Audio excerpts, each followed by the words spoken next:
Si tu es aussi investisseur immobilier et que tu comptes enchaîner les achats, reste bien jusqu'à la fin de la vidéo. Je vais te donner 3 conseils pour les enchaîner, pour ne jamais t'arrêter, acheter, acheter, acheter et encore acheter.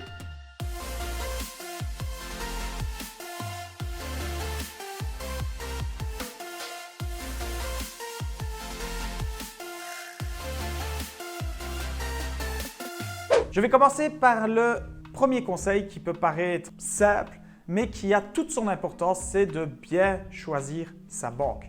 Il faut qu'au préalable, tu te renseignes sur la politique de l'organisme avec lequel tu veux travailler puisqu'ils ont chacun leur manière de travailler. Certaines vont accepter des quotités un peu plus élevées, d'autres vont accepter que tu sois un peu limite au niveau de ton taux d'endettement. Tu auras la possibilité dans d'autres même de ne pas amener de liquidité du tout pour par exemple un deuxième ou un troisième achat au moment où tu as suffisamment de garantie. Mais il faut savoir aussi que ce n'est pas au niveau du premier ou du deuxième achat que la banque est importante, mais plus loin. Puisque plus tu vas avancer avec une banque, plus les avantages que tu auras là la mettra tout simplement hors concurrence. C'est-à-dire qu'au moment du 5e, 6e, 7e achat, pour toi, ça ne sera plus du tout intéressant d'aller rechercher dans d'autres banques vu que tu as déjà 4-5 achats avec cette banque-là. Elle te permettra toujours d'avoir les meilleures conditions, les meilleurs taux et d'être flexible évidemment vu qu'elle a plusieurs biens en garantie. Elle sait très bien qu'au moment où il y a un impayé ou l'autre, elle peut se retourner très facilement. Que si tu as par exemple 3 ou 4 biens et que tu vas dans une seconde banque, un autre organisme financier, il ne pourra pas utiliser les garanties de ces biens-là ou il pourra l'utiliser mais en étant seulement en deuxième rang. Et ça, les banques,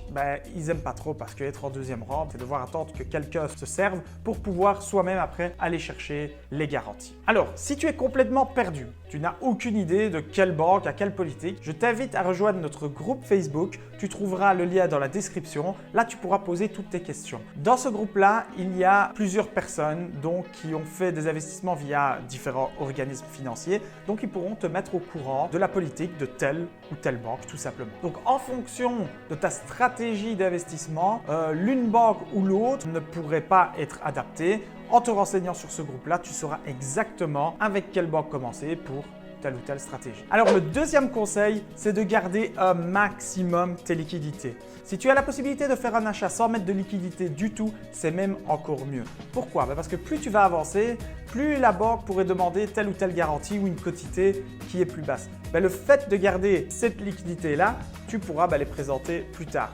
Si dès le premier achat, tu mets un maximum de liquidité, ça va être très dur d'enchaîner puisqu'il faudra reconstituer ce capital-là. Et évidemment, si tu as des travaux dans un bien ou quelques surprises, ça va être vraiment très difficile d'arriver encore à un montant conséquent puisque quand on a besoin de liquidité dans un bien, souvent c'est en dizaines de milliers d'euros. Ce n'est pas avec 2-3 000 euros qu'on a mis de côté en 2 mois qu'on va réussir à faire un achat.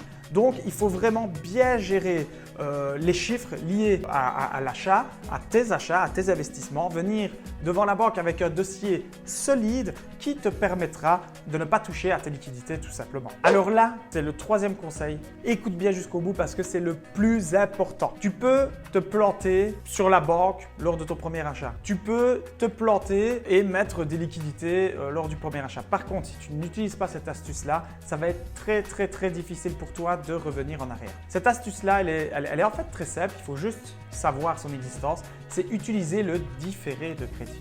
Alors, qu'est-ce qu'un différé de crédit? C'est assez simple. Lorsqu'une personne achète un bien où il y a des travaux à réaliser qui ne pourra pas être mis en location assez rapidement, il a la possibilité de ne rembourser que les intérêts pendant une période définie qui peut aller en général jusque 2 ans. C'est-à-dire que si j'ai par exemple pour 650 € de mensualité capital et intérêts confondus, peut-être que je vais payer que 150 € pendant 2 ans et le capital commencera à être remboursé seulement après 2 ans. Donc à 2 ans plus un jour, je commencerai à rembourser les 650 €. Mais ça veut dire que tu te génères un cash flow de 500 € en plus par mois. Alors certes, pendant les travaux, tu n'en profiteras pas vu que tu n'as pas encore d'entrée locative, mais le jour où tu as les entrées locatives, 500 €, ça fait quand même une belle différence. C'est 6 000 € l'année. Avec 2 ans de différé de crédit, on parle déjà de 12 000 € que tu pourrais mettre de côté pour pouvoir justement enchaîner les achats tout simplement. Donc évidemment, ça va dépendre de la durée de tes travaux. Et là, c'est à toi de gérer ça et de faire en sorte de les faire le plus vite possible. Si les travaux ne durent que 3 mois,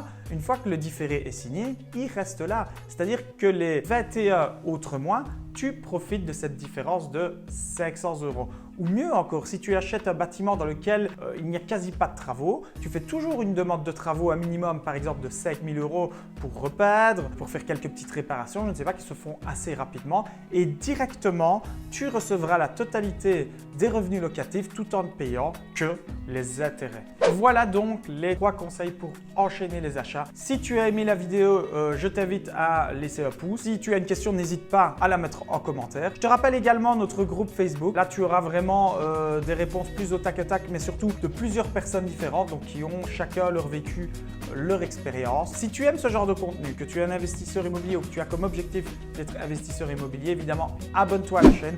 Nous allons poster régulièrement des vidéos de la sorte et également, je l'ai déjà dit dans mes autres vidéos, mais je continue à le dire parce qu'on le met à jour assez souvent. Tu trouveras l'e-book dans la description. C'est un e-book totalement gratuit qu'on a écrit avec mon équipe qui vont te donner toutes les bases pour pouvoir te lancer dans l'investissement immobilier en Belgique. En attendant, je te souhaite beaucoup de succès dans tous tes investissements. Passe une bonne journée.